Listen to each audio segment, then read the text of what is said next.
Grade 7. Unit 3. Reading. Page 17.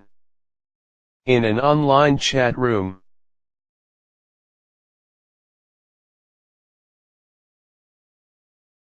Abdullah, Kuwait, our school is running an interesting project. We've got a garden where we grow fruit and vegetables. I enjoy gardening and watching things grow. Sam, England, my school's got a wonderful new art studio. I love doing art in the classes after school.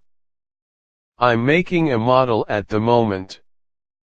Dexter, Scotland, there's a breakfast club in my school. You go there before class for breakfast. I usually have cereal and orange juice.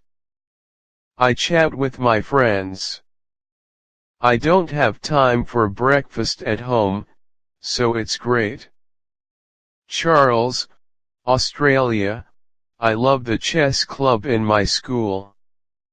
It starts in the break and I usually go there twice a week. Sometimes I win.